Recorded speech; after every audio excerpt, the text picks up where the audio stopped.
Yo sigo llorando con la muerte, pero hoy lloro por mí. Lloro por, por, porque siento, porque veo a esa humana sintiendo ese dolor profundo, porque ya no va a poder ver con los ojos, ni tocar con los brazos, ni escuchar a ese ser que ya físicamente no va a estar. Entonces yo le permito a esa parte mía, a la que yo llamo a la más humana, a María Paulinita, le llamo yo, que es la persona aquí en la tierra con todas las emociones y experiencias mentales sobre la muerte de la tierra, que viva eso como lo tenga que vivir. Hola, bienvenidos al podcast Grief, Gratitude and the Gray in Between, historias de duelo y gratitud. Este podcast fue creado para explorar los sentimientos de pérdida y duelo que se viven en diferentes momentos de la vida cuando pasamos por cambios y transiciones drásticas que literalmente nos sacuden hasta lo más profundo de nuestro ser y nos hacen vivir procesos de duelo. Es mi intención que la gente se sienta un poco menos sola en sus procesos de duelo al escuchar historias inspiradoras de otros que han tenido trayectorias similares. Soy Kendra Rinaldi, tu anfitriona. Aquí les va el episodio de hoy. Súper emocionada de que estén en el podcast hoy ustedes para que puedan escuchar a María Paulina. María Paulina es educadora de formación, ella es madre y abuela, recientemente abuela, y desde ya hace una década se dedica a la comunicación intuitiva con personas y con animales. Es la fundadora de Amada Vida Mía y del Hogar Animal El Rincón.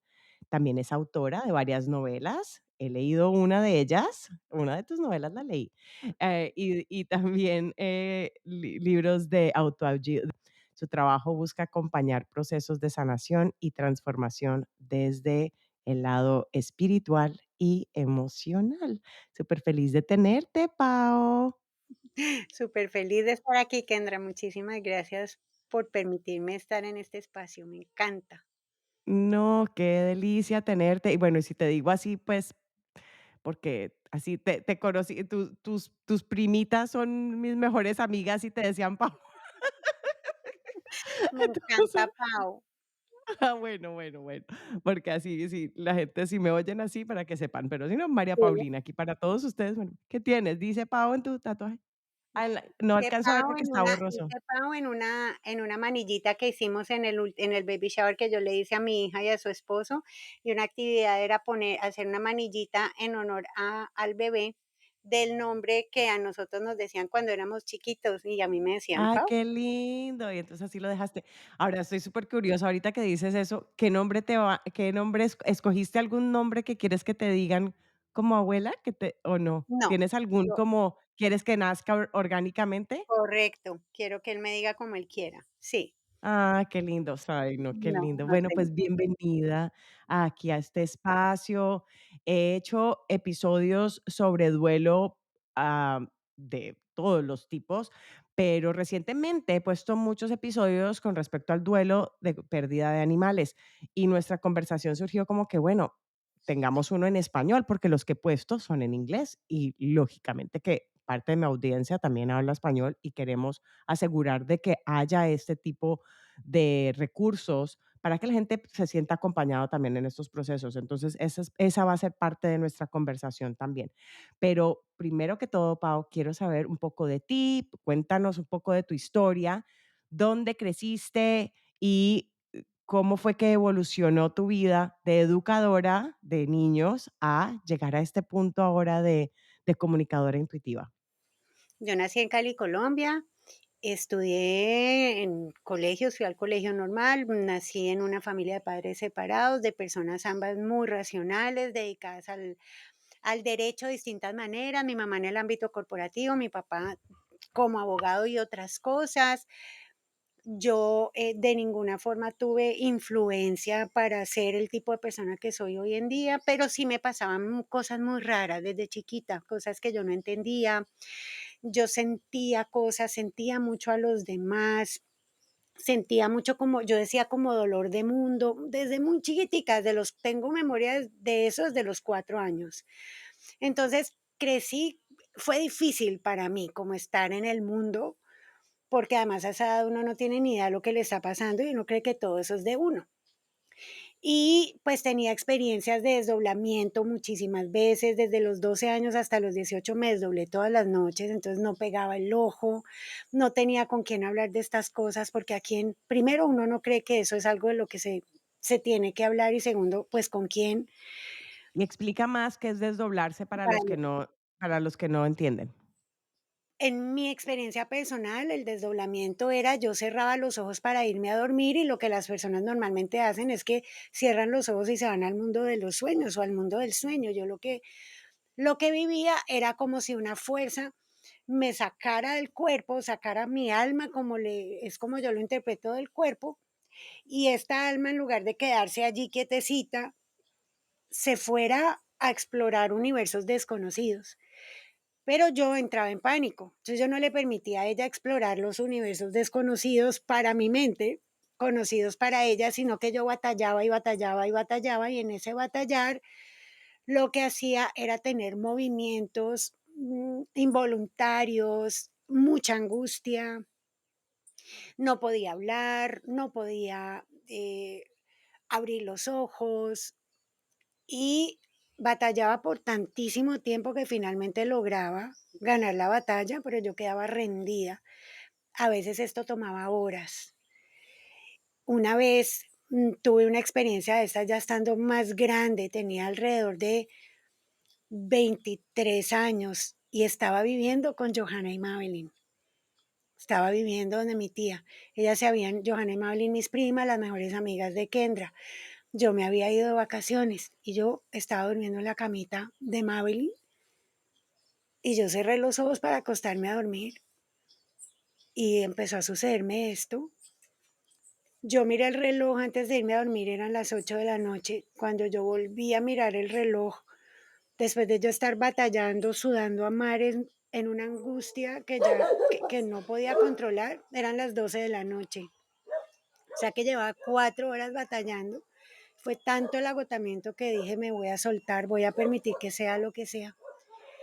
Y el que sea lo que sea es que espontáneamente me fui a 3 vidas pasadas. Eso fue lo que sucedió. Cuando yo ya logro soltar, hice un viaje en el tiempo. Yo vivía, de hecho los trances, yo los vivía, yo me veía acostada en la cama y al mismo tiempo me veía parada mirándome acostada en la cama y la que estaba parada hacía movimientos como los que uno ve en las películas, como cuando se van a ir de viaje por el tiempo, mi cuerpo se movía así. Y yo cuando hacía estos cambios, estos movimientos, cambiaba de vida. Esa experiencia ha sido de las experiencias más impresionantes que yo he tenido en la vida. Además, porque me sucede en una época de mi vida en la que cuando la gente hablaba de reencarnación, a mí me daba hasta rabia. Yo decía, ¿y eso qué importa? Dejen la pendejada, dejen de hablar de cosas que ni siquiera se pueden comprobar. Y bueno, cuando uno abre la boca, la vida a veces le enseña que ser prudente es importante. Y tuve esa experiencia. Me pasó otra experiencia que entra en un centro comercial hace más o menos 2 años, hace muy poquito. Estaba yo con la persona, con una diseñadora gráfica, una artista audiovisual, mejor dicho, absolutamente maravillosa, que es la que me ha ayudado con la imagen de Amada Vida Mía. Me voy para un centro comercial donde venden artículos de tecnología y ella tenía que comprar un computador y yo tenía que comprar las baterías para mi aro de luz. Cuando subimos al corredor donde me iban a entregar las baterías de mi aro de luz, yo entré a ese corredor de ese centro comercial y yo sentí como si yo hubiera entrado en una dimensión diferente. Y a mí me dio una sensación muy extraña. Y yo le dije a ella, Johanna, me está pasando algo y me está pasando algo que no me había pasado nunca. Quédate aquí conmigo al ladito porque puede ser que me descompense. Ella me miraba con los ojos desorbitados. Yo recibí las baterías y cuando ya nos salimos de ese espacio me tuve que sentar porque me descompensé y me iba a desmayar. Y lo que me sucedió fue como se ve en las películas, es que lo muestran muchas veces de forma muy precisa, como si hubiera habido un telón invisible que yo atravesé. Entonces, al atravesar ese telón invisible, yo entré en otro tiempo, y ese otro tiempo fue otra vida mía. Y todas estas vidas que yo te cuento que visité de un momento a otro, son vidas que además se presentan con un sentido, y el sentido es: entiende esa gran pregunta que te vienes haciendo desde que eras una niña en esta vida de hoy. Y me resolvieron el gran misterio de mi vida, en tanto la parte de mi vida que más me venía agobiando, que más me había dolido. Y así empezaron a suceder cosas. Y entonces yo, bueno, como yo no entendía nada de eso, antes de que esto me pasara, yo dije, pues no, pues yo empecé a bloquear todo eso porque a mí me daba mucho miedo. Y yo dije, ay no, yo me voy a ir a vivir una vida lo más normal posible, pero tiene que ser una vida alineada con lo que yo siento en mi corazón, que es el servicio. Algún tipo de servicio a la comunidad tengo que dar. Ujú. Yo necesitaba cumplir con dos requisitos, ese era uno. Y el segundo es que cuando yo estudié educación, yo estaba recién divorciada, mi hija ya tenía 2 años y medio, porque yo antes me había retirado de las otras carreras que había empezado. Y yo decía, Diosito, por favor, yo necesito que tú me ayudes a que yo pueda tener un tipo de trabajo que a mí me permita compartir el tiempo con mi hija, pero el mayor tiempo posible con mi hija. Yo necesito poder ser una mamá de tiempo completo al tiempo que yo trabajo tiempo completo, porque esa era mi necesidad y la educación me lo permitió. Entonces, educación fue lo que apareció como la mejor opción, y lo hice por 15 años a niños, adolescentes y adultos. Pero en el 2014, después de que mi hija entra en una situación de enfermedad gravísima, gravísima, gravísima, es que yo me levantaba todos los días por ese tiempo con la certeza de que ese podría ser el último día que yo viera a mi hija. Porque mi hija tuvo una experiencia muy larga de bullying, muy fuerte en el colegio. Mi hija es una niña con un elevadísimo nivel de sensibilidad. Eso casi acaba con ella. Entonces ella tuvo un desorden alimenticio muy serio. Y, y yo en ese momento dije, yo necesito poder ser la mamá que ella necesita que yo sea, no la mamá que mi cabeza llena de pánico me dice que tengo que ser, ni lo que las voces externas me dicen que yo tengo que hacer. Y lo que yo hice fue, Dios, por favor, ilumíname, dime cómo ser la mamá de esta niña. Y como la vida es hermosa y nos entrega un montón de regalos cuando uno menos lo espera, y mucho menos pudiendo anticipar por dónde van a llegar, aparecen en YouTube, aquí y allá, que yo nunca había visto en la vida. Y yo empiezo a escuchar al uno, a escuchar al otro, y yo empecé a hacer meditación. Yo sabía hacer meditación y yo la había abandonado. Y yo empecé a meditar, yo hago meditación trascendental, y yo empecé a hacer meditación. Y yo empecé a entrar en ese estado. Y desde ese estado que la meditación permite, cuando uno lo hace con disciplina, que uno lo sostenga, pude ser la mamá. Pude ser la mamá que mi hija necesitaba que fuera. A mí se me elevó el amor a unos niveles que yo no puedo explicar con la cabeza. Entonces yo pude ser la mamá que ella necesitaba, pero esa misma energía me llevó a revisarme a mí misma. Y un día, mi propia hija, todavía en recuperación, me dijo, mamá, tienes que dejar de hacer cosas por mí, empieza a hacerlas por ti o te vas a enfermar. Y ese día yo cerré el computador, dejé lo que estaba haciendo, dejé la educación y fundé una cosa que se llamó Pedagogía para la Vida. Y Pedagogía para la Vida era, bueno, ¿cómo ya paso a enseñar en el aula asuntos académicos a enseñar recursos y herramientas de vida a las personas de acuerdo a lo que yo hice conmigo? ¿Cómo puedo yo ayudar a las personas a llevarse a sí mismas a estos estados de plenitud en medio de situaciones tremendamente difíciles, porque yo ya sé hacerlo, porque lo pude hacer conmigo. Y entonces eso fue lo que hice, transicioné hacia allá. Y en los encuentros con las personas, sin yo esperármelo, Kendra, de pronto había una presencia allí, yo, y aquí qué, ¿y quién hay aquí? O sea, aparecía la abuela del uno, aparecía el tío que se había muerto, el hermano, preciso esa persona que ese cliente mío en ese momento tenía como en la cabeza o que tenía la respuesta a esa inquietud que esa persona tenía en la cabeza. Y así unos encuentros que parecían muy de la tierra fueron tomando una forma diferente y yo empecé a acceder a lugares de las personas mucho más profundos. Y ya en lugar de hablar de mente a mente, que fue como empezamos a hablar de conciencia a conciencia y así inició. Y esto que lo que hace es como empujar para que uno se expanda y se vaya volviendo cada vez quien uno es más en realidad.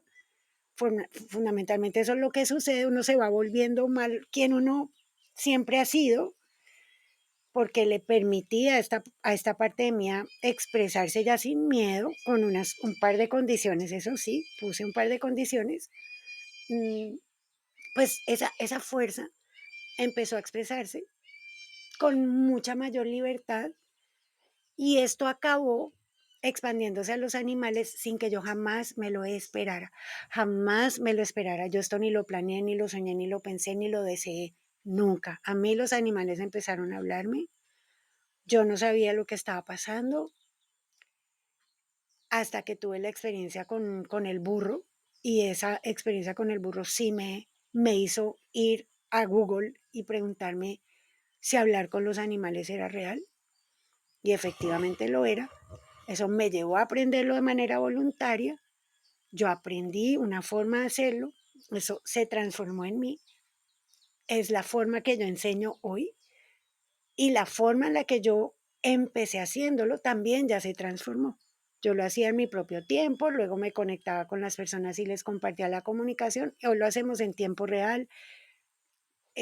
Allí, como esto que estamos haciendo, el animal, yo me contacto con con la conciencia del animalito y ya el animal me va diciendo todo lo que necesite expresar. Y así llegué a esto, un pasito a la vez. No, un pasito a la vez, pero también en todo este proceso lo que veo es que soltaste las riendas un poquito y dejaste fluir tu vida, porque al principio estabas como que no, como en el miedo, cerrabas, tapabas, ¿no? Cuando te ocurrían esas cosas que muchos tendemos a hacer, porque hay este miedo a lo desconocido y a veces como que no, esto no puede ser. Y como que bloqueamos esa energía de fluir. Y cuando soltaste y dejaste fluir, es que entonces todo tu journey, tu trayectoria de vida fue cambiando porque dejaste fluir. Y eso es bellísimo escuchar cómo se transformó tu vida. Y me encanta lo que dijiste, Pau, de que volviste a ser quién era. O sea, la niña de 4 años es Ujú, la que está ahorita saliendo, aunque dijiste que también ya con ciertos parámetros también dentro de quizá lo que es. Pero ujú, a veces me pregunto, y esto es algo que posteé hace unos años atrás una vez, viendo una fotico mía de más o menos esa edad, tal vez tenía como tal vez tenía como 6. Estaba yo en vestido de baño, así con los brazos así arriba, así con en bikini, yo, en bikini, súper alegre, así en esta foto, y estoy con mi mamá, mi abuela y mi hermana, todas que ya no están en este plano. Em, bueno, sí están, pero en otra manera. Pero, cuando yo miraba esa foto, yo decía: ¿Quién era yo antes de que la sociedad me dijera quién tenía que ser? Y la parte que dijiste como mamá, de todo ese rol de mamá y de cómo uno es quizá como padre, madre, o cómo interactúa uno en sus relaciones de maritales. matrimoniales, maritales, gracias. Y para los que están escuchando inglés, hablo inglés la mayoría de mis días, entonces sí faltan las palabras en español. Entonces, sí, como que quiénes somos en realidad en esencia antes de que la sociedad nos dijera quiénes teníamos que ser y que fueron como bloqueando, como que poniendo hablaste de este velo como cuando cruzaste uno de estos espacios, en parte como que estamos velando, tapando partes de nuestro ser a través de la por la información que nos está dando la sociedad de lo que debemos ser, y como que cuando ya nos quitamos todo esto, ya podemos en realidad brillar y ser, y eso es lo que oigo en tu historia, y me conmueve muchísimo escucharla, porque estoy en ese proceso también yo de tratar de quitar velos y velos y velos y de seguir encontrándome, como le digo a mis hijos cuando están tratando de averiguar de pensar qué van a hacer, qué van a estudiar en la universidad, qué van a y yo, pues dije, yo todavía estoy tratando de averiguar quién soy, quién voy a ser cuando crezca, o sea, y voy a cumplir 50 años este año y yo todavía estoy tratando de averiguar quién voy a ser. O sea, estamos siempre en un momento de descubrimiento. Entonces, gracias por compartir eso, Pau. Es con todo el amor, es cierto, yo tengo 55 años y yo me siento creciendo todavía todos los días. Yo hoy me siento idéntica a Kendra, mi niña de 4 años, idéntica con sus fortalezas y también todavía con esas partes vulnerables de ella porque yo las tengo a flor de piel. Yo soy idéntica a mi niña de 4 años porque yo me agoté de batallar contra quién era. Yo me agoté de batallar contra quién era y un buen día me senté por ahí, me senté agotada y me rendí y dije en voz alta, Dios, decido ser completamente yo. Estoy lista para eso, sea lo que eso signifique. Excepto, y aquí puse mis dos límites, excepto que tengo dos condiciones. Una, que lo que sea yo no me asuste. No quiero nada que se manifieste de tal manera que me asuste. Y dos, nada que traspase los límites de lo que en mi cabeza se entiende como cosas de luz. Esas son mis dos condiciones. Siempre dentro del ámbito de la luz y que a mí me genere tranquilidad. Y eso generó como eso hizo que un tapón se saliera. Y parte de lo que sucedió cuando yo dije eso, además de que yo terminé en Egipto y no me vas a preguntar porque jamás en la vida me soñé con ir a Egipto, también haciendo un viaje de regresar a mis inicios sálmicos, esos para varios podcasts. Em, y allí, cuando yo vuelvo a Egipto, es cuando yo empiezo a hablar con los animales ya en tiempo real. O sea, cuando uno dice acepto ser quien soy, pasan cosas. Uno no necesariamente sabe qué, ¿no? No necesariamente uno sabe qué va a pasar, pero pasa. Y tener la fe y sí, como la fe y la certeza de que lo que sea que va a pasar cuando uno deja que sea la voluntad de Dios, por decir así, eh, que es lo mejor para uno. O sea, si uno tiene esa fe y esa tranquilidad, y lo que dijiste, o sea, marcaste parámetros ahí de las cosas que quizás no te sientes lista o porque sí, para poder Asumir. completamente, sí, ajá, asumir. Entonces, eso está bien. ¿Cuán ¿Cómo ha sido para ti, ya que has tenido todas estas vivencias, qué es tu relación entonces con la muerte, teniendo esta percepción sobre tu propia vida y teniendo esas regresiones que tienes? Esa pregunta está tan perfectamente bien construida. Te agradezco tanto por eso. Recuerdo que la primera persona que se murió en mi vida fue mi abuelo materno y yo recuerdo que yo gritaba como una loca viendo a mi abuelo tendido en la cama y que mi mamá me decía, pobrecita, mi mamá que era la hija de él, se le había muerto su papá, su amado y venerado papá, y ella en medio de la confusión me decía: "Llora, pero más pasito".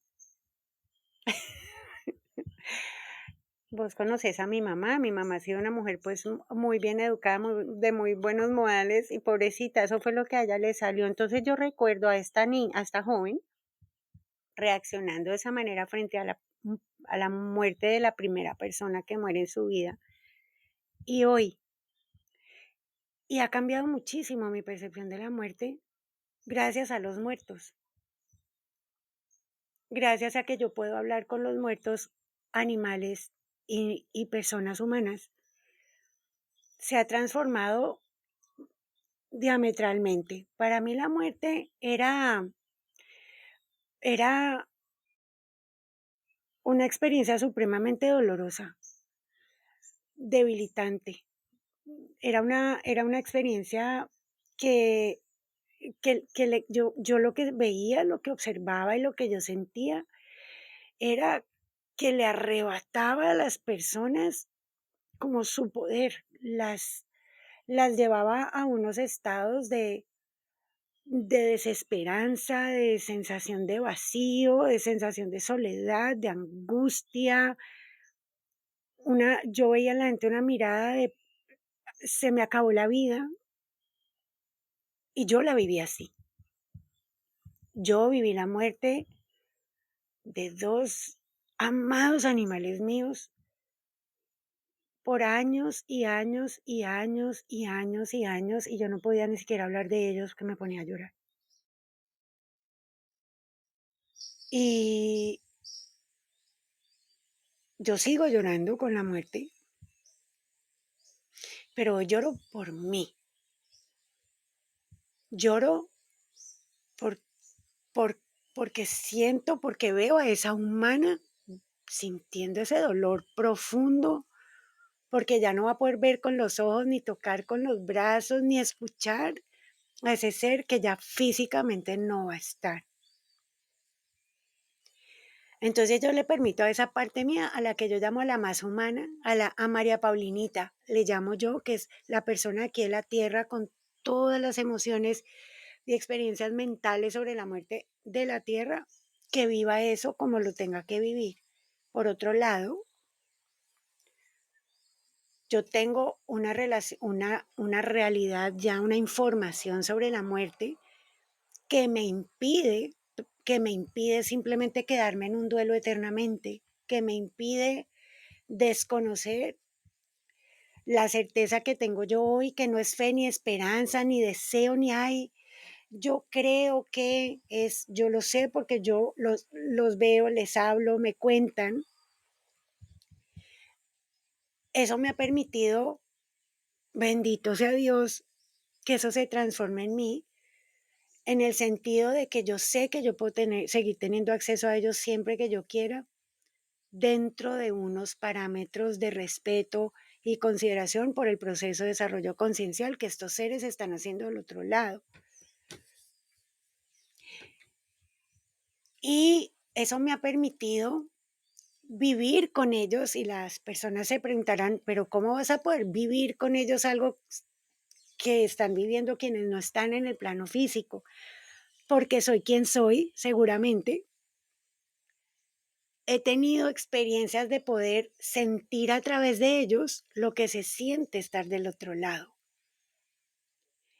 Y si yo comparo lo que puede estar sintiendo una persona en la vida física, incluso teniendo una vida que la persona o que el animal considere maravillosa, y esa persona o ese animal del otro lado me transmite la sensación que tiene de estar del otro lado, no se pueden comparar. Entonces yo jamás podría hacer sentir a un animal o a una persona que ha fallecido que cómo no va a preferir estar aquí conmigo, por ejemplo. Cuando las experiencias de vida son diametralmente distintas, cuando por muy bella que sea la vida aquí, los matices que esta vida tiene no son tan sencillos muchas veces. y allá se vive la plenitud absoluta en diferentes niveles, porque ellos viven en distintos, digamos, se pasa por el colegio, digo yo, hay diferentes niveles del otro lado, hay de todo.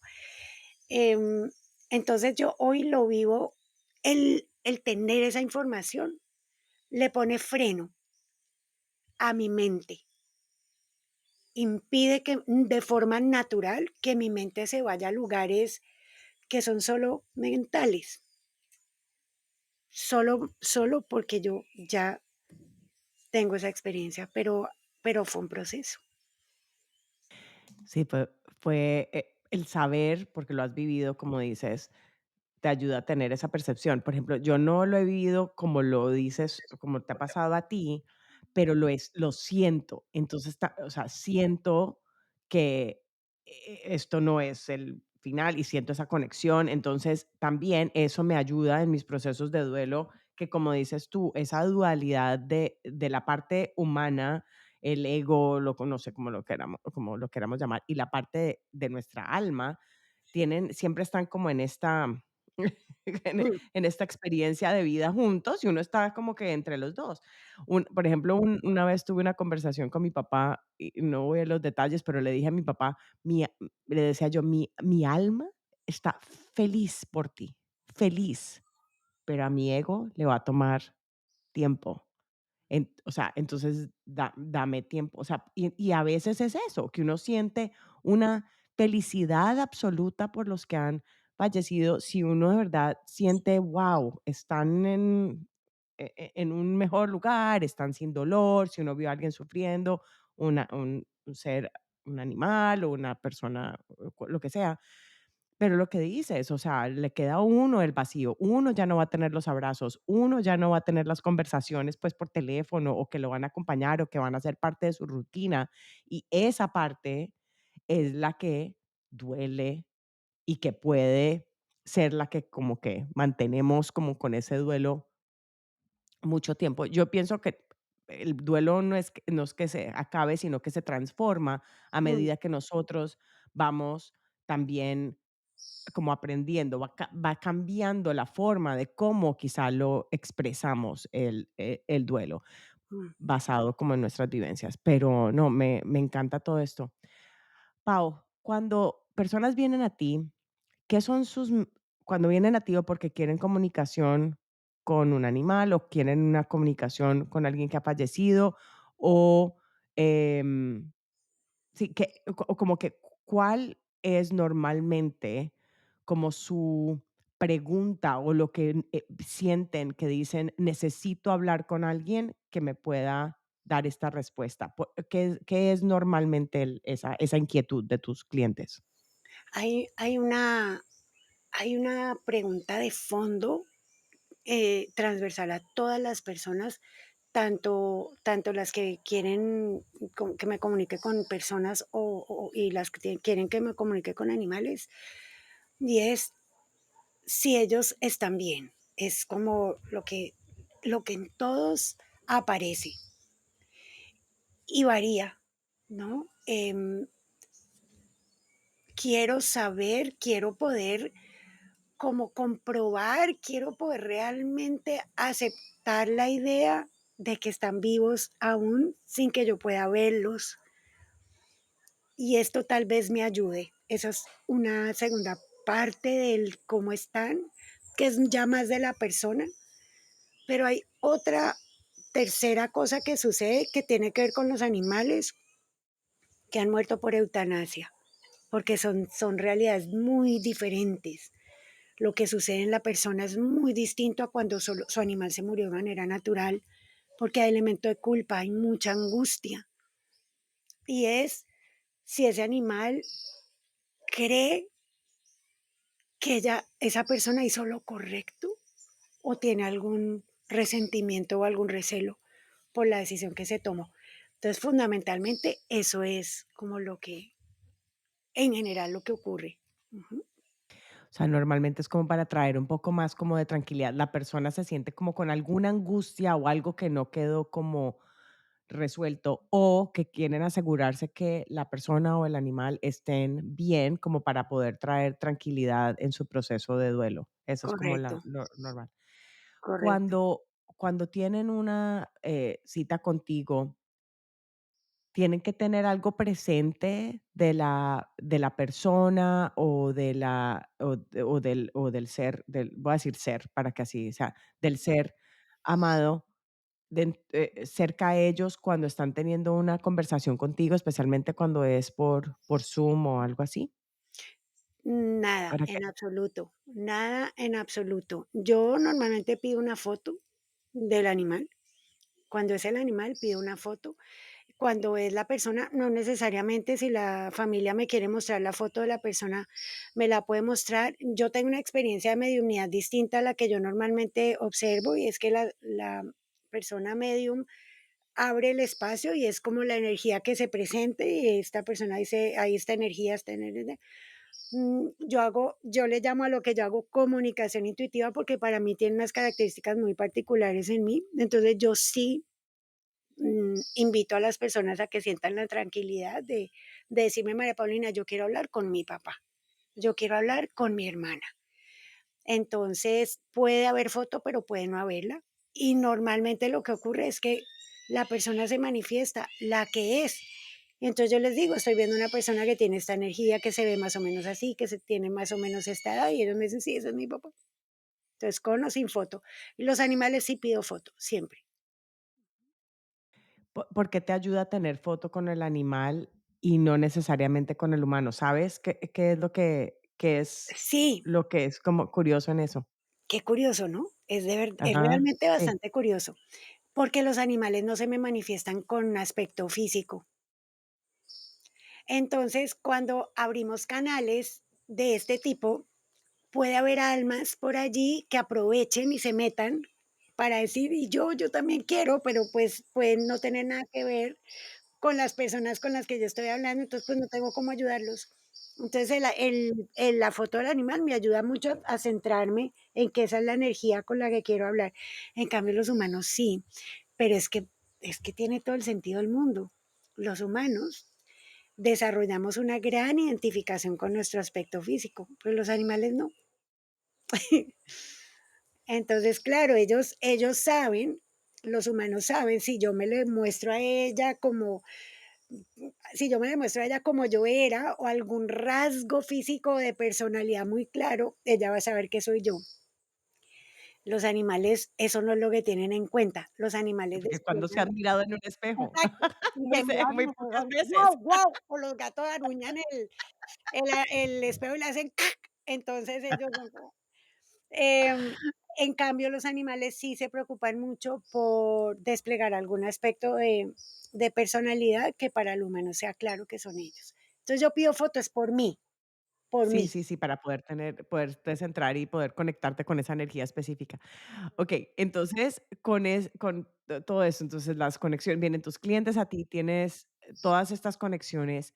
¿Cómo es tu proceso de como también, como que, okey, ahorita estoy ahorita no estoy trabajando, como que cuando, bueno, hoy voy a poner pausa, hoy es día de descanso, por favor, hoy no se aparezcan que hoy tengo que descansar.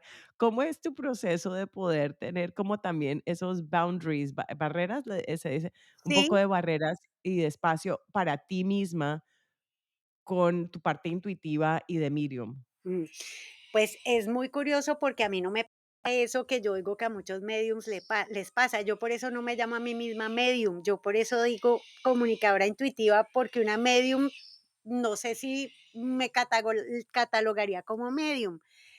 Entonces ellos no se me presentan por ahí a toda hora. Yo me acuesto a dormir y yo no tengo pues seres, almas alrededor de mi cama. A mí no me pasa eso. Sí me pasa que a veces estoy caminando y veo que algo pasó y yo, bueno, pues pasó. Esta mañana venía caminando por el corredor y en una de mis sillas mecedoras vi que una figura se estaba formando y ya yo digo, pero no tienen interés en tener ningún contacto conmigo, solamente están ahí. El contacto con estos seres es exclusivamente cuando yo estoy en consulta. Y con energías de mis animales que han muerto, pues ellos sí de pronto se manifiestan, pero para mí no es ningún problema que se manifiesten cuando ellos quieran. Entonces, no es algo que yo sienta como, bueno, ahorita no, no hasta ahora. Sí, ¿y cómo ha sido para ti? Por ejemplo, ya, tu vivencia entonces con la muerte de tu abuelo, que fue así como que, bueno, te estaban diciendo tu mami: "Okey, no llore tan duro, como que en este momento no, esto no es prudente". ¿Cómo fue ya después, más adelante, cuando fuiste dándote cuenta que podías tener esa comunicación? ¿Has tenido conversaciones eh, con él y cómo cambiaste tu propia relación con tus duelos, por ejemplo, de personas en el pasado cuando todavía veías la muerte de una manera diferente a la que la ves ahora? Sí, yo me di cuenta de que esto había cambiado en mí radicalmente cuando se murió mi papá. Mi papá se murió en abril del año 2019 y yo organicé todo el velorio, yo hice todo aquí en mi casa, yo quería que fuera aquí en mi casa es una finca, era un espacio hermoso para hacerlo, y yo estaba sonriente, yo parecía fiesta, yo estaba, para mí era otra cosa. Yo acompañé a mi papá en su proceso de enfermedad y muerte, entonces estuve 24/7 con mi papá en ese proceso, algo que ayudó mucho. Pero en realidad yo estaba de celebración porque yo lo que sabía era que mi papá se iba a ir a un lugar maravilloso y no me cabía duda, no porque él hubiera sido perfecto, porque quién lo es, porque no lo fue, que se iba a ir a un lugar, que se iba a ir al cielo, lo que llamamos cielo, y que él iba a tener una experiencia hermosa allí. Entonces yo estaba sonriente, yo solamente lloré un momentico en la misa, pero es porque a mí esos espacios me como que me ponen un poquito gelatinosa, entonces se me salieron un par de lágrimas y yo en ese momento entendí, yo, esto ya cambió en mí, esto ha cambiado completamente en mí. Yo he tenido varias charlas con mi papá, no con mi abuelo, sí con mi abuela, la mamá de mi mamá. Varias, porque mi abuela se ha manifestado mucho aquí y han sido conversaciones muy de carácter, mm, muy en relación con cosas que son útiles en mi vida práctica, muy mija. Yo, abuela, ¿cómo le hago con esto? Y ella, tin. Con mi papá he tenido conversaciones, peleas, de todo, o sea, ¿cómo se te ocurrió esto? Mírame cómo me dejaste con tal cosa. Haceme el favor y me ayudas, pues desde donde estás más te vale Qué a lindo, o resolver sea, este que sigue como chicharrón. ajá, o sea, como que la relación sigue de la misma como calidad, Sí, como cualidad, ajá, de la misma cualidad, como con las mismas como si tenías como ese tipo de bien, conversaciones con tu papá en vida, igual con tu abuela, como que continúa esa misma dinámica energética es idéntica, después. es idéntica. Yo no había caído en cuenta de eso, Kendra. Es idéntico. Yo me sigo relacionando con mi papá y con mi abuela idéntico a como yo lo hacía en Sí, vida. Sí, idéntico. Entonces, sí, en ese pero momento me di cuenta. divino, Sí, que ya había cambiado tu forma de sí. ver. ¿Cómo cómo es para ti dentro de una sociedad? O sea, vives en como que ahorita, hoy en día, lo que estamos hablando, por ejemplo, de todo lo de como de cuando estabas hablando de tu percepción de madre y cuando Ujú. pediste poder ser la madre que necesitaba tu hija y no necesariamente basado en lo que sí, lo que tú pensabas que era correcto. ¿Cómo es para ti en nuestra sociedad? ¿Vives en Colombia, en donde quizá hay muchas como cosas que la gente dice o cosas así alrededor de personas que de pronto tienen este don? ¿Has notado algo como de prejuicio o de, o no sé si es curiosidad o más de admiración? Como que, sí, ¿cómo es la percepción de tus dones en la sociedad en la que vives? Es lo Es que has una notado. es una maravillosa pregunta a la que no tengo respuesta, sino la que te voy a dar. No tengo ni idea de cuál es la percepción, porque yo soy una persona muy solitaria. Yo no me muevo en ámbitos ni de mediums, ni de psíquicos, nada de esto. yo hago lo que hago muy acá, en mi propio espacio, en mi propia burbuja, y yo desde siempre, eso sí, desde siempre, he tenido algo en mí, y es que no puedo ser sino yo misma. Yo sí sé que no tengo ni idea cómo me veía yo desde afuera, pero yo sí tuve muchas experiencias de bullying. O sea, yo sí sé que hubo gente alrededor mía que a mí me veía y me veían como a esta nos le vamos encima. Pero No, estás hablando como de del tiempos colegio, sí, de de siempre. Yo colegio, siempre ajá, yo ujú. siempre fui diferente, yo siempre fui solitaria, yo siempre tuve 2 o 3 amigas, siempre tuve los que me miraban como esta es como rara, o a esta es a la que no le podemos burlar. Ese tipo de cosas me pasaban mucho en mi adolescencia. Hoy adulta no tengo ni idea, porque yo no me muevo en los círculos de personas con las que yo crecí.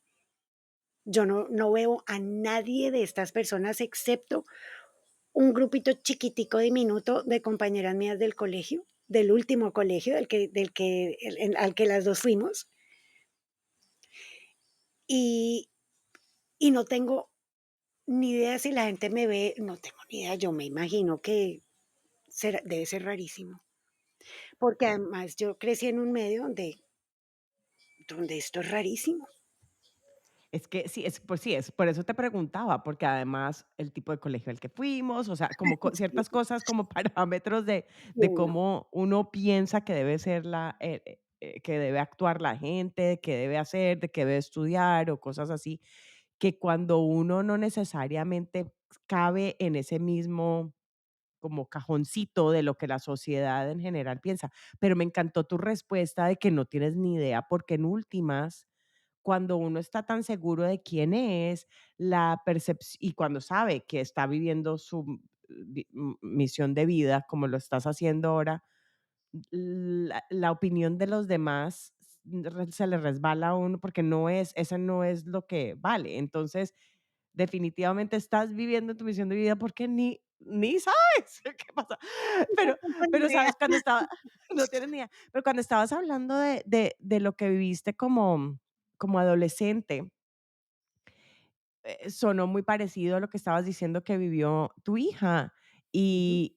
Y tu hija también tiene unos dones así también, y estas sensibilidades y todo como tú. Entonces, ¿sientes que también esto te ayudó también a transformar entonces, a como a hacer ese switch de no solo ser la mamá que ella necesitaba, pero también ser la mamá que quizá, sorry, a tu mami que también no sé cómo fue tu mamá, eso no lo estoy, no por respeto a tu mamá, sino que en últimas todos necesitamos como ser guiados, sino que a veces de verdad como padres, yo tengo 2 todo el tiempo ni idea si estoy siendo la mamá que cada uno de mis hijos necesita, ni idea si mi mamá fue exactamente y mi papá fueron exactamente los padres que yo necesitaba, no sé, no lo sé. Pero sientes que en ese momento en que tú aceptaste ser la mamá o que tu hija necesitaba, también a la vez es como honrar la mamá que tú misma necesitabas, como que de a esa María Paulinita, como le dices tú, como que de abrazarla dentro de este otro plano de tiempo que en últimas está como medio paralelo al otro. Ay, no sé, dije mucho, pero no sé, ahí creo que me captas dentro de mi explicación, mi pregunta larga. Yo creo que entendí, yo creo que entendí, yo creo que yo lo que percibo, y me encanta esa pregunta porque en este momento me está pasando eso que a mí me pasa, y es que empiezo como a a poder entrar en esos tiempos simultáneamente. Y yo esto no lo había visto nunca antes así. Yo lo había visto muy mi mamá siempre me defendió. O sea, mi mamá era la persona que iba al colegio y se enfrentaba, pues, al rector, a los profesores, era esa mamá. Mi mamá nunca fue la mamá que miró para el otro lado, nunca. Mi mamá no sabía exactamente lo que estaba sucediendo, porque yo tampoco lo dije, y porque el colegio no, y este es otro colegio, no al que fuimos las 2. El colegio como muchas veces sucede, plantea este tipo de situaciones como si el problema no fuera el colegio, no tuviera nada que ver con el colegio, sino como que fuera el problema de esos niños de allá. Entonces, yo estoy segura de que a mi mamá nadie en el colegio le dijo: "Esto está pasándole a su hija aquí en nuestro colegio, y nosotros estamos haciendo esto para ayudarla", porque además era otra época. Es que yo soy bastante mayorcita que vos, Kendra. Entonces, todavía era una época anterior a la tuya. Lo que yo siento que tuvo mi hija que yo no tuve fue contención emocional. Mi mamá no tenía ni idea ni siquiera que yo necesitaba contención emocional y cuando, ¿qué es lo que te digo que yo estoy observando ahora? Estoy volviendo a ese momento de mi mamá, yendo a ese momento mío y cuando percibo a mi mamá, es que mi mamá ni siquiera sabía que yo necesitaba contención emocional. ¿Cómo ofrecer lo que no se sabe que el otro necesita? Y cómo ofrecerlo cuando el otro no tiene los recursos, las herramientas, el lenguaje para decir, por favor, dame esto, necesito esto de ti. Si lo único que esa persona está haciendo es viviendo, ahogándose en esa experiencia que está viviendo desde la inmadurez de su edad y también desde un tipo de vínculo con su madre que le impedía acercarse a su mamá de esa manera y decirle, mamá, me está pasando esto, ayúdame. Entonces ahí sí hay una parte de la forma de vinculación de mi mamá conmigo, que era muy desde el deber ser, el deber hacer, el asegurarse que todo funcione perfecto, de que todo esté en orden, de que la casa sea divina, que las niñas estén bien, de llevarnos al médico cuando toca la comida es deliciosa, hay que ir al colegio, allá voy a estar, hay que trabajar para sostener a estas niñas de la mejor manera posible. Todo eso mi mamá lo hizo con creces. Esta otra parte no, porque no estaba en ella y ni siquiera sabía que eso debía estar en ella. Yo nací eminentemente sensible. Yo esa información la traía en mí. A mí nadie me tenía que haber dicho, mamá, conéctese con su hija, mamá, porque yo nací de esa manera. Y eso puede sonar muy bonito, pero eso tiene una parte muy difícil. Estar tan conectados puede ser muy duro. Entonces, yo me conectaba emocionalmente con mi hija por dos razones. Una, porque mi historia me enseñó que era importante, que era fundamental conectarme emocionalmente con mi hija. De hecho, hoy en día digo que eso salva a un hijo. La conexión emocional para mí está por encima de cualquier otra cosa. Todo lo demás se puede resolver. La conexión emocional, cuando uno quita eso de la ecuación, queda un vacío que yo siento que es complicado y que deja marcas para siempre. Entonces, yo venía con esa información por mi historia y por quien yo era. Entonces, con mi hija, yo me conecto desde ese lugar.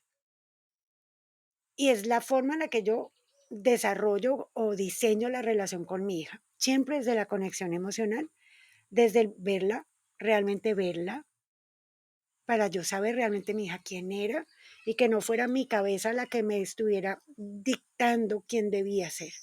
Porque yo crecí en el deber ser, deber hacer, deber tener.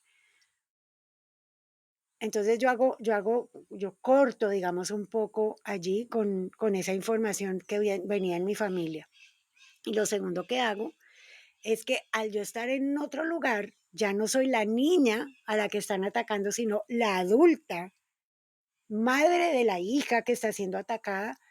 Yo me llevé a mí misma a tener una fuerza que yo de niña nunca tuve y que no es espontánea ni natural en mí, Kendra.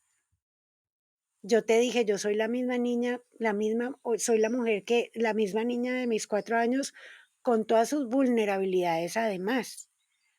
Para mí ponerme en un lugar de mucha fuerza, de poder confrontar a otro ser humano, de poder hacer que las cosas se atiendan, no es natural para mí. Yo tengo que llevarme allí. Entonces yo me llevé allí y me fui a ese colegio y me senté con el director de bachillerato y le dije: "Aquí hay que hacer algo y hay que hacerlo ya, y yo me pongo a disposición, pero esto no puede continuar un día más".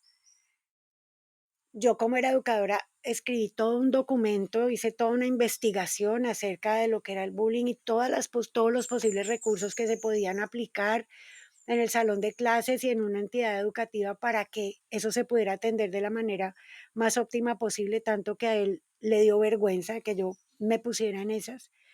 Pero yo dije: "Yo tengo que romper con esta cadena ya de que las cosas pasen y se atiendan a medias". No puede atenderse a medias porque la vida de mi hija está pendiendo de un hilo. Y esta es una forma de la vida decirme a mí: "Amárrese los pantalones, María Paulina, mire a ver si se los va a amarrar, o mire a ver si va a seguir con las aguas tibias", que su miedo, su timidez, su esa parte suya que le dice: "Ay, pero es que conflictuarme, qué difícil es conflictuar a los demás", le indica. Y yo dije: "Pues no". Y eso hizo que el colegio y yo llegáramos que el colegio aceptara llegar a una forma de trabajar con mi hija que ellos nunca habían experimentado, y era a distancia. Que ella haga colegio en casa mientras ella se recupera, porque ella estaba con tratamiento psiquiátrico, psicológico, de todas las cosas del mundo, y que ella termine el año cuando ella pueda, es decir, sin forzar, sin amenazar, sin obligar, se unieron a mí. Y un par de años más tarde, cuando mi hija ya se había graduado, que no se graduó de ese colegio, la rectora se acercó a mí con unas palabras muy lindas, muy, muy lindas, de mucha validación. Entonces, así. No, lo que acabas de decir, o sea, no solamente, o sea, tú hiciste esto por tu hija, pero tu mami también hizo eso por ti, en cierto aspecto cuando iba al colegio, o sea, de una forma diferente, pero estoy viendo tantos como patrones similares en las cosas como ambas, tú como madre, como tu mami como madre, de, ¿cómo se dice? Advocate, de, Abogar, de ser la voz. abogar es la palabra en Abogar, español. de abogar por la persona por esta persona, y especialmente en el caso de un niño, y cómo estaban, tanto tú como tu mami, haciendo eso por sus hijas. Mm, Y veo como este proceso de, no, de estas cosas que llaman como traumas generacionales o cosas así o sea, rompieron ustedes con cosas en estos procesos que han hecho, ¿cierto? sí, mucho. O totalmente los rompieron, porque Sí, vivieron como cosas similares, pero ya están rotos, porque ya decidiste romper ese patrón en el que estaban sí. como viviendo. Bellísimo, bellísimo de toda la historia. Pau, aquí ya, como decimos, o sea, nosotras podríamos hablar otra hora más, quizá, sobre este tema, pero ya por prudencia de tiempo para los oyentes, para que puedan escucharlo en una hora de su día, vamos aquí ya a empezar a terminar, pero quería preguntarte, ¿hay algo que no te haya preguntado y que sientas que todavía falta compartir con los que están escuchando? ¿Qué sienten los animales cuando sus personas aquí en el plano físico se quedan pataleando por su partida? ¿Qué sienten los animales cuando están muriendo y sus humanos, en lugar de saber acompañarlos, entran en estados de locura y les impiden poder navegar el proceso de muerte con un poco más de dignidad? Ok, compártenos entonces eso un poco, por favor, para que entonces los que están escuchando, este es un regalo, porque esto es y a propósito, ahorita ya al final después digo, pues, hablamos de cómo se pueden comunicar contigo, pero esto es un regalo para ustedes los que están escuchando, porque muchos tenemos, yo tengo dos aquí que están acompañando, em, y esto es supremamente importante. Entonces, gracias, Pau, por este regalo. Con todo el amor del mundo. Los animales que han partido están viviendo situaciones de desarrollo conciencial del otro lado, igual que lo hacemos nosotros. Ellos nos observan desde arriba y se dan cuenta de los sentimientos que estamos alimentando aquí por su partida. Y ellos normalmente piden que sus humanos aquí honren la vida de ellos en lugar de sufrir su muerte, y que los honren desde recordar lo bellos que fueron, la felicidad que les dieron, los aspectos hermosos de su personalidad que los hicieron sonreír, aquellas cosas que por el solo hecho de tenerlos en sus vidas permitieron que estos humanos crecieran un poquito en algún aspecto de su existencia. Eso para ellos es supremamente importante porque permite que se vaya cortando un hilo energético que queda entre ellos y nosotros, y ellos puedan evolucionar más rápidamente del otro lado. Si las personas quedan con una real sensación que es permanente, recurrente, hace mucho ruido en su corazón y en su cabeza en torno a si será que está bien, si es que a mí me late que no, por la forma en la que ese animal murió. Es muy importante, lo recomiendo de todo corazón, que recurran a un comunicador animal que se pueda comunicar con animales fallecidos, el de su preferencia. ¿Por qué? Porque yo me he encontrado con que muchas veces eso que la persona está sintiendo es algo que el animal le está transmitiendo a su humano para que su humano aquí en la tierra recurra a alguien que los pueda liberar de un estado de atrapamiento del otro lado. Entonces, es muy importante hacer caso a ese pálpito. Bueno, a veces es solo la mente de la persona que tiene algún nivel de culpa, pero ¿qué tal que no? ¿Qué tal que el animalito realmente esté en un atrapamiento? Porque sucede. Entonces, esa persona que sabe ayudar al animal a terminar su proceso de trascendencia, lo hace y es muy rápido y ya el animal queda libre. Y lo otro es que cuando un animal está muriendo, lo que más necesita un ser cuando está muriendo es poder hacer su proceso de desprendimiento de su alma en un estado de quietud, de quietud energética. El trabajo de morir es un trabajo poderoso. El ser está haciendo una realización de que está pasando de un estado a otro, de una forma de vida a otra. Su alma está haciendo recorridos para despedirse de este plano físico, está comprendiendo su parte mental esto que está sucediendo. Sus órganos están colaborando y su cuerpo está colaborando con esa alma, entonces empieza a apagarse poco a poco para que el alma se pueda desprender. Hay toda una labor allí. Entonces, los animales piden que por favor esos humanos, si bien ellos entienden que para los humanos el proceso de muerte puede ser aterrador, que esos humanos ojalá en ese momento pongan ese proceso de muerte primero, lo acompañen con la dignificación de lo que realmente está sucediendo ahí. Es que ese ser está regresando a ese lugar de origen, está yéndose a un lugar maravilloso, pero para poderlo hacer necesitan poder dejar este cuerpo físico que no es tan fácil siempre de soltar. Entonces ellos que piden calma, sosiego, cordura, sensatez, acompañamiento, no demasiado tocamiento para que no se distraiga el alma de lo que está haciendo. Ojalá oración. En estos días me decía el papá de una compañera de colegio que me contrató para esto, que lleva 20 años muerto, por favor, ese es un momento de elevar una plegaria al cielo, de celebrar aunque se llore. Y luego, cuando ese ser ha logrado soltarse, en este caso un animal, ya la persona que se permita lo que necesite. Pero en ese momento, por favor, entrar en un nivel de sensatez que les permita entender lo que está sucediendo y permitir que ese animalito se desprenda dentro de un entorno amoroso. Eso.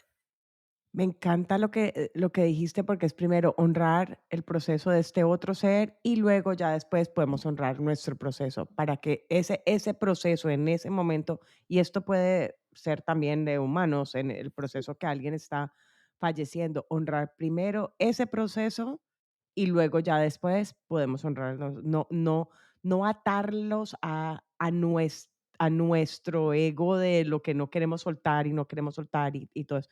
Entonces, primero honrar el proceso de ellos y luego ya. Me parece, o sea, es como abrirle la puerta al otro que pase primero, luego ya después podemos entrar nosotros. Entonces, me parece divino. Pau, gracias. Has dejado pues un millón de regalitos en este podcast. Estoy segura que va a ser muy em, algo que va a acompañar a las personas que están escuchando, que va a ser muy enriquecedor para los que están escuchando, va a clarificar muchas cosas, va a traerles mucha calma y también entonces queremos decirle a los que están escuchando cómo pueden comunicarse contigo si es la primera vez que están escuchando de ti. Algunos que están escuchando tal vez ya han tenido trabajos contigo. ¿Cómo se comunican contigo, Pau? Bueno, en mi sitio web hay por todas partes cómo comunicarse conmigo, es mariapaulina.co. También estoy en YouTube, en mi canal de YouTube y en Instagram. Ambos se llaman Yo Soy María Paulina. Muchísimas gracias, Pau. De nuevo, María Paulina aquí con nosotros, Mm. regalándonos mucho, mucho. Aquí quiero seguir charlando, quiero seguir charlando yo.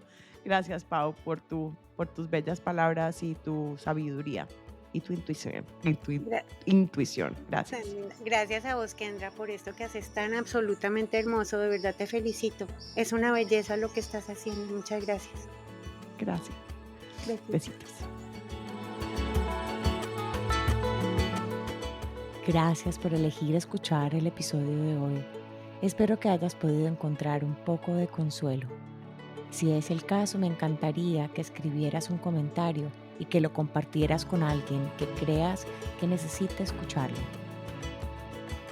Si acaso tú o alguien que conoces tiene una historia inspiradora de su proceso de duelo y gratitud, no dudes en contactarme. De nuevo, gracias por escuchar el podcast Grief, Gratitude and the Gray in Between.